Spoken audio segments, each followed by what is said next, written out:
Olá para você que assiste meu vídeo. Então, essa é uma aula de genética sobre micro-organismos do curso de Genética Aplicada da Universidade Estadual do Tocantins. Eu sou a professora Liamar Anjos. Então, vamos ver como são o genoma dos vírus. No vídeo passado, eu falei sobre o genoma das bactérias e como ocorre a variabilidade nas bactérias. Então, nos vírus, o genoma é composto por RNA ou DNA, nunca os dois juntos. Ou tem o RNA ou o DNA, protegido por proteínas capsidiais, chamada de capsídio. Esse genoma possui genes essenciais de multiplicação e movimentação, no nosso caso, dentro da planta. E possui também regiões regulatórias. 85% dos vírus, fitovírus, ou seja, os vírus que causam doenças em plantas, são formados de RNA de fita simples, tá? Então, RNA SS, fita simples. Então, eles não possuem ribossomos, então eles não produzem ATP e não possuem mitocôndrias. Então, a energia vem da célula hospedeira e são insensíveis aos antibióticos. Então, as principais características dos fitovírus são as dimensões, Eles são os seres vivos, os menores que existem. Então, partículas submicroscópicas que variam de 10 a 300 nanômetros. Eles são visualizados apenas em microscopia eletrônica, tá? De transmissão. A composição desses vírus. A partícula viral é composta por uma ou mais moléculas de ácido nucleico, ou RNA ou DNA, nunca os dois juntos, envoltos em uma capa de proteína chamada capsídio. E como é o genoma? Então, o genoma, composto de DNA ou RNA, ele pode ser RNA de fita simples, RNA de fita dupla, DNA de fita simples e DNA de fita dupla. E 85% desses vírus que causam doenças de plantas possui o genoma de RNA de fita simples, senso positivo. Um exemplo deles é a família Potiviridae. A morfologia dos fitovírus. Então, são partículas isométricas, ou esféricas, partículas alongadas, que podem ser rígidas ou flexuosas. Essas flexuosas parecem um macarrãozinho espaguete. E geminadas, da família Geminiviridae. Então, parece um casadinho, aquele biscoitinho casadinho, uma partícula grudadinha na outra. Aqui o exemplo do genoma do Tobacco mosaic virus, que causa o mosaico em fumo. Então, a fita de RNA viral é utilizada como molde para a síntese de uma fita de RNA complementar, tá? Então, um RNA que usa como molde para formar o RNA complementar para sintetizar as novas fitas de RNA viral. Então, aqui nós temos o exemplo, desse vírus, do Tobacco mosaic virus. Então, ele é muito simples, o vírus, ele tem um material genético, que nesse caso ele é de RNA. Então, aqui são os nucleotídeos, o RNA, envolto dessa capa de proteína, tá? Essa capa que é o chamado capsídio. Aqui o formato dele, as partículas, alongadas, rígidas, e aqui os sintomas dele que ele causa no fumo, tá? O mosaico. Então, o mosaico é um dos principais, é o principal sintoma de doenças viróticas em planta, é o mosaico. Mas não só o Tobacco mosaic virus causa mosaico, vários outros causam mosaico em diversas espécies de plantas.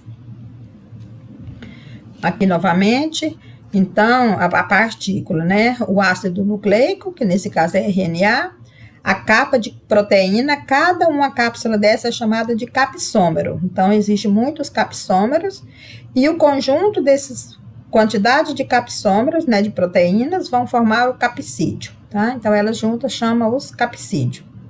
E 85% dos vírus, fitovírus, são formados de RNA de fita simples. O genoma de fungo.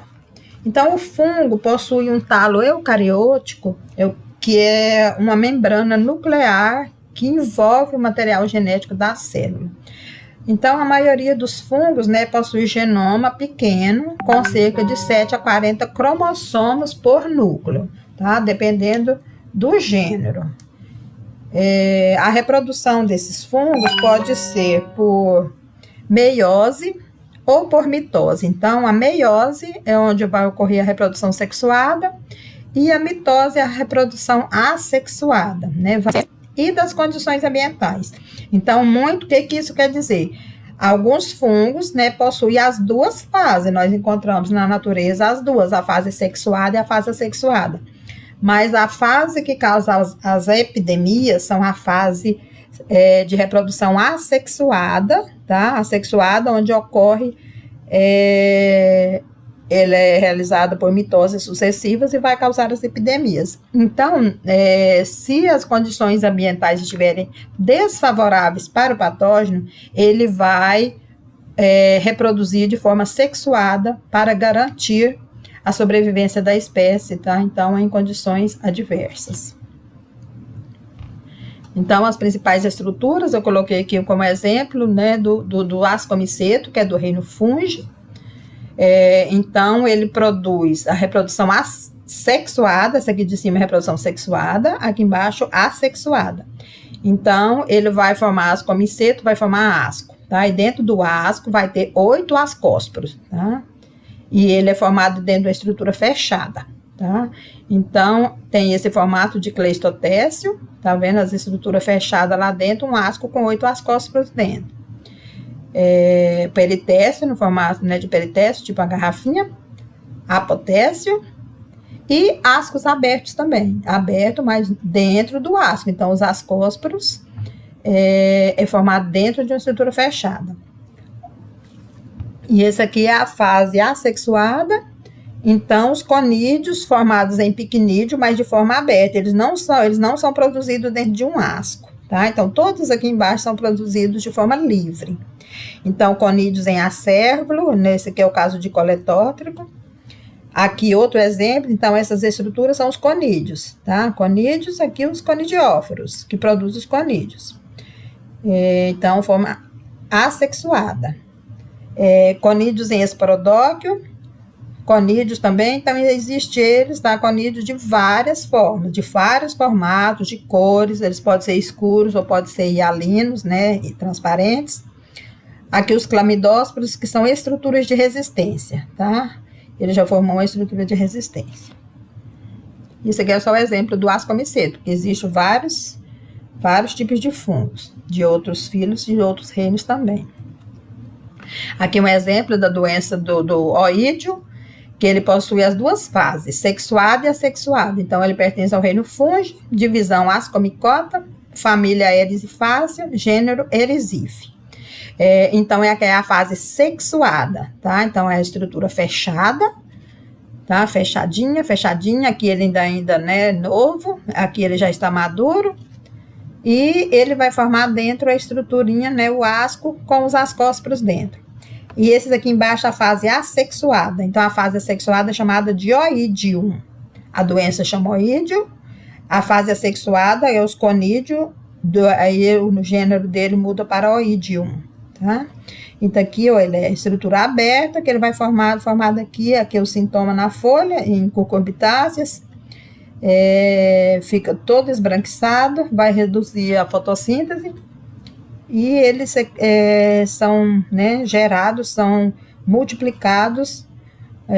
O mais novo está na base e o mais velho está no ápice. Então, eles são liberados. Essa aqui é uma lâmina corada, né, com a cor azul, que ele fica bem transparente, tá? Então, esse aqui é de forma livre, tá? Na folha. E a fase sexuada, fechadinho, dentro do cleistotécio. Então, eles são produzidos, né? Então, as duas formas de reprodução. Aqui um cleistotécio em uma estrutura interna dentro da folha, que se a gente cortar, a gente vai ver os ascos com os ascósporos dentro. Aqui no formato de peritécio, só que interno na folha também. Isso aqui é um corte, onde a gente vê os ascos com os ascósporos dentro. Esse aqui é produzido externo na folha, tá vendo? O formatozinho de garrafinha, com o ostilo que vai liberar esses esporos depois para eles serem disseminados. E na forma de apotécio ou taça, onde a estrutura reprodutiva fica aqui dentro. Outro exemplo de esporo de origem sexual e assexual, que é o mesmo fungo, tá? A fase sexuada é o gênero Lévia e a fase assexuada é o gênero Alternaria, tá? De Alternaria brássica, que causa alternariose em repolho. Então, a fase assexuada, né, ele é livre na folha, e esse aqui, ele forma a estrutura fechada, tá, dentro da folha. E quando a gente abre, então, ele é transparente, então, é um asco, contendo 8 ascósporos. Se nós contarmos, vai ter 8, ok? 1, 2, 3, 4, 5, 6, 7, 8. Todos têm 8, ó. 3, 4, 5, 6, 7, 8. Tá? 2, 3, 4, 5, 6, 7, 8. Todos têm 8 ascósporos dentro. Então, o genoma dos fungos, né? A reprodução. Eles podem reproduzir por meiose ou por mitose. Então, a meiose é a reprodução normal, sexuada, e a mitose, que ocorre mitoses sucessivas, onde uma célula vai só se dividindo, gerando outra igual. A célula mãe é o formato assexuado. Então, a fase sexuada, ela vai ocorrer plasmogamia, cariogamia e meiose. Então, vai ocorrer o quê? A fusão de duas hifas haploides, né, com formação de zigotos diploides. Então, 2N vai formar 2N. E a clivagem citoplasmática, que é aqui na mitose, né? Então, pode ocorrer por brotamento, por gemulação, por fragmentação do micélio ou por esporulação. Então, ocorre vários tipos aqui nessa de que ocorre a reprodução assexuada. Então, no caso do brotamento, os brotos se separam da célula original, formando cadeias de célula. Aquele que eu mostrei do oídio, ele forma cadeias de células, que vão se soltando depois. Aqui, uma comparação de genomas, de tamanho de genomas. Então, vamos começar pelo menor. Então, por exemplo, esse que eu coloquei aqui, a bactéria Escherichia coli, né, 4,6 megapares de base. Um vírus com 3,5 megapares de base, né, o menor deles, menor que a bactéria. E nós temos bactérias de diferente tamanho. Plasmopara vitícola, cerca de 40 megapares de base, né, já está maior do que os outros. Aspergillus, 30 megapares de base. Pythium, 43, Phytophthora, quase 78, Phytophthora soja, 95, e o Phytophthora infestans, né, que causa requeima em solanáceas, 240 megapares de base. Quantidade dos genes, então, eles têm praticamente, né, só genes de virulência, de patogenicidade. O arroz, 430 megapares de base, a uva, 475, 1.000, né, megapares de base. O homem, 2.900.000 megapares de base. Então, aqui, ó, gente, o trigo, ele é muito maior do que o genoma do homem, que é só 2, tá vendo? Maior e mais complexo em relação ao genoma humano, tá? E a gente não sabe nem quantos genes que tem, e nem o do homem, a gente tem cerca de 20 a 25 mil. Tem uns artigos que a gente conta de 30 a 50 mil genes, tá? Então, não se sabe nem a quantidade de genes que tem o genoma humano. Então, é só uma comparação. Então, os micro-organismos possuem genoma pequeno, tá? E fácil de ser sequenciado e estudado.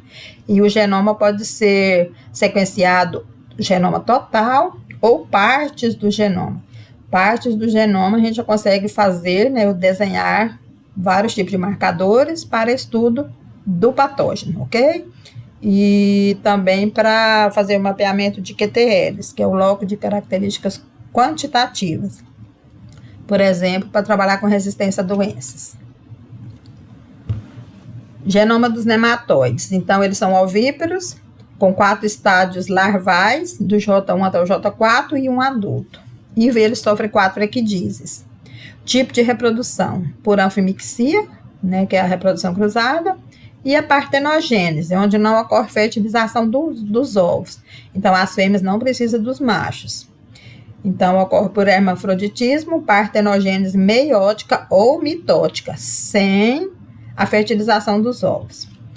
Um exemplo desses aqui de partenogênese é o gênero Meloidogene, que uma fêmea só ela produz, né, dentro do seu corpo de 400 a 500 ovos, e o gênero Heterodera, média de 100 ovos.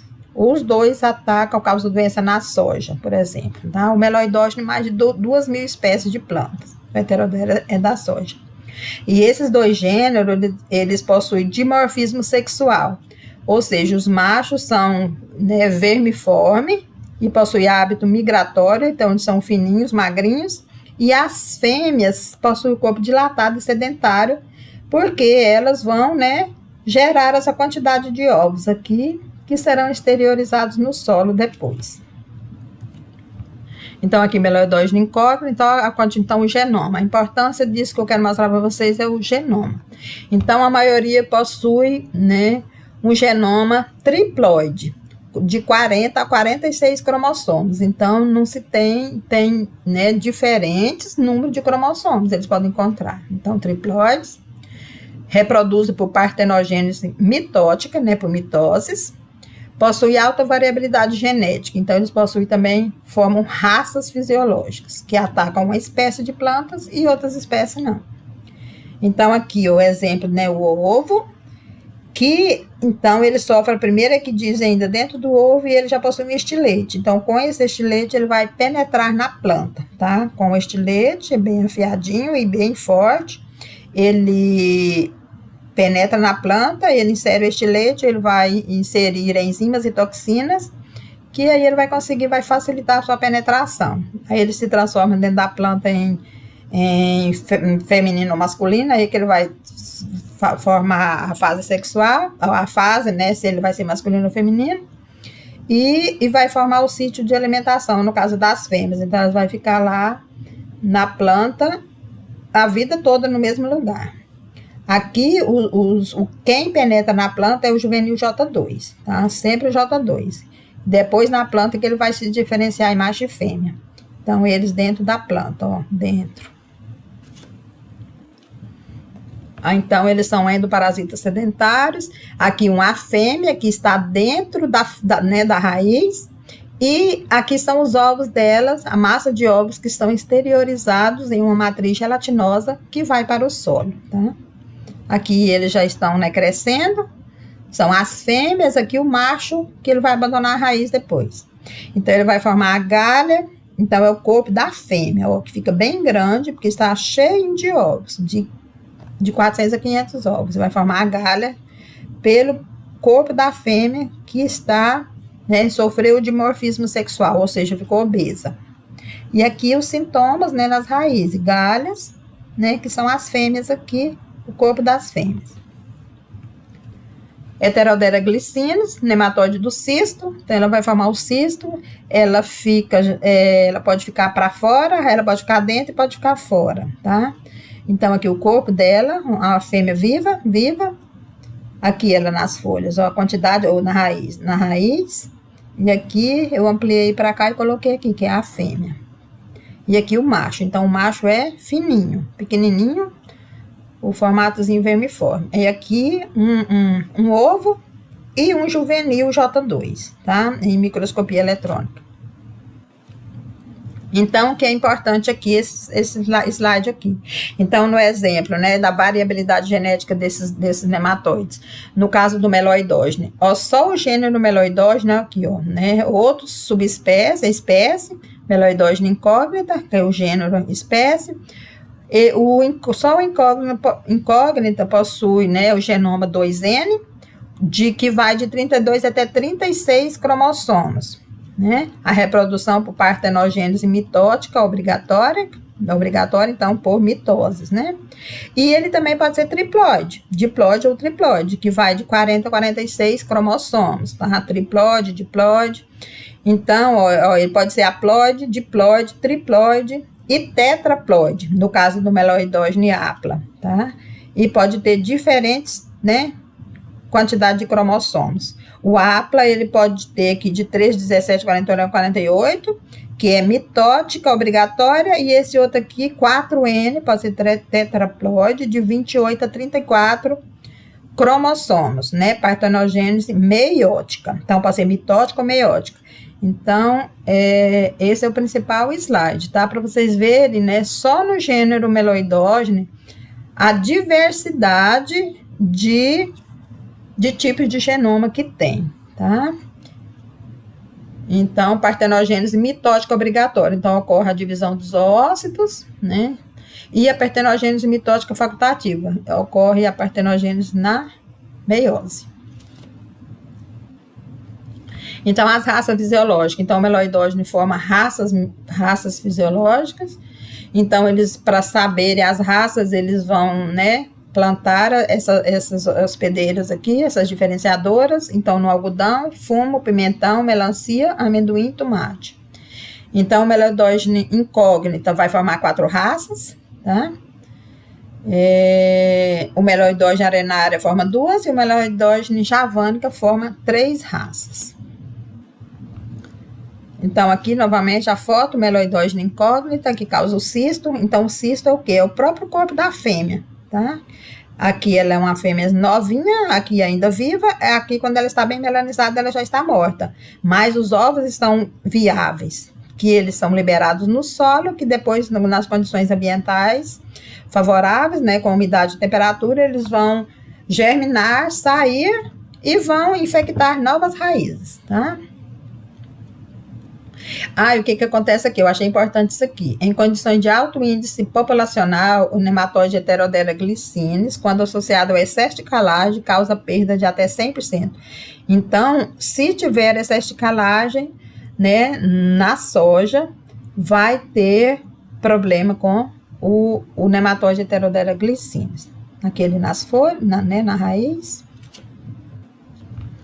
Aqui é Heterodera glycinis novamente, então o macho é filiforme, a fêmea, né, vai formar o cisto, que pode ter até 100 ovos em cada fêmea, e ele forma 16 raças fisiológicas, tá? E eles possuem os genes de virulência, que alteram o metabolismo e o desenvolvimento da planta hospedeira, tá? Se tiver os nematóides na raiz, a planta vai perder, né? Vai produzir menos, vai produzir pouco mesmo. Então, uma fêmea que estourou o ovo tem muitos ovos dentro. Aqui já tem até um juvenil que já saiu aqui, ó. O próximo slide eu vou falar de mutação e variabilidade genética. Até lá.